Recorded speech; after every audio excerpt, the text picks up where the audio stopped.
Kimberly Drummond, Dana Plato. After I the miss show was Dana to canceled, this very day. yeah. Well, she, like I said earlier, she struggled to find work. But she got fired because she was pregnant. Oh. That's why she got fired. That's the know that. real reason why she got fired. Wow. Because they couldn't have, back in those days, an unwed woman pregnant. They couldn't have it. Like today, it'd be like, no big deal. We just shoot around you. We just add it in the show. Not back then. Yeah. Because how old was she supposed to be on the show? Like 17 or something? No, she was like 18. She got pregnant. But it's because... But on the show, she had age, is what I'm saying. Yeah, well, when she first started the show, she was supposed to be a year older than me, 13. Oh, okay, got it. I was going to be 12 and she was 13. Got it. But, when I became 18, she would be 19 or 20. She could be pregnant, but that's not what the show was like. No.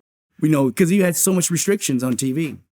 Well, I mean, she tried to work. She did a bunch of B movies. But she was getting loaded the whole time. Yeah, well, she did a porn movie at one point called Diff'rent Strokes. Yeah, that was... I actually watched it for research purposes. Oh, everybody did. Here's the thing. What I was able to accomplish was I didn't care about working for 4 years. Mm-hmm. I worked at a hospital. I was a chemical dependency tech. Okay. I was a counselor. So I didn't give a crap about the business. I didn't come back to business until I was asked to come back. And I was asked to come back by Al Burton. First role I ever did was the New Lassie. That's the first role I did. And I'll tell you something funny. So I'm on the road with New Lassie. I'm playing a sheriff, right? And they're like, do not give Todd the gun because we don't want anyone to get any pictures of him with a gun in his hand. So when they would say, action, they give me the gun. They cut. I throw it on the ground. They have to come get it. It was hysterical. Al Burton was the greatest. I loved Al Burton because of that. And that's what got me. So when I got the bug again, I wanted to do it again.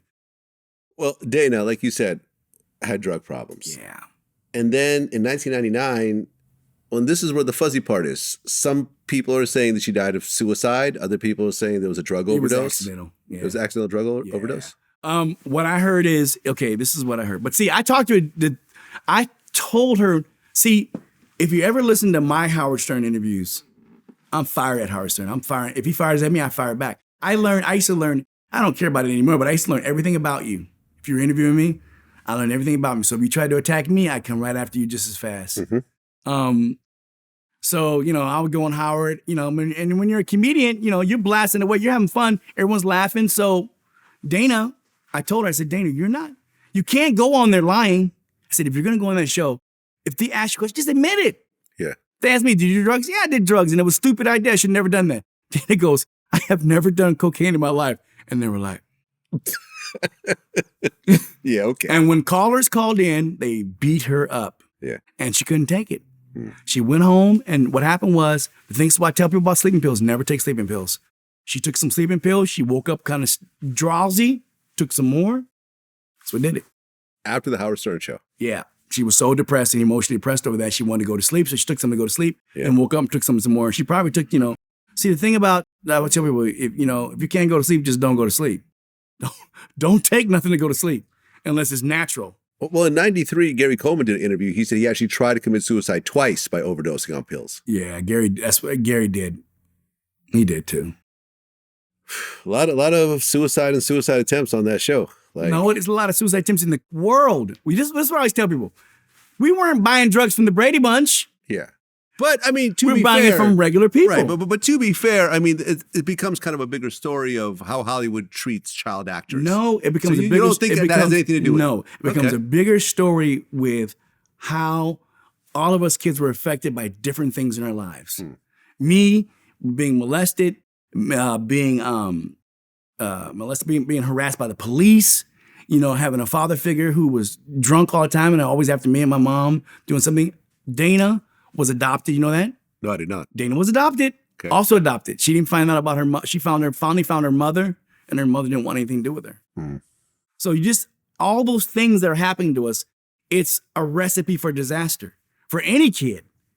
The difference is we probably live longer than we should have in the beginning. With me was, like I said, because I knew what was right. I knew what it's like not to be on drugs to live. Dana was doing drugs early. I found some things out about Dana. I'm like, wow. I found out things before I even knew what drugs were. I remember one of my good friends was like, man, we were smoking pot with Dana when she was like, 16. I was like, what? And they knew not to come around you because you'd be like, I was like, hell, I was against drugs. Yeah. I was against drugs. Yeah.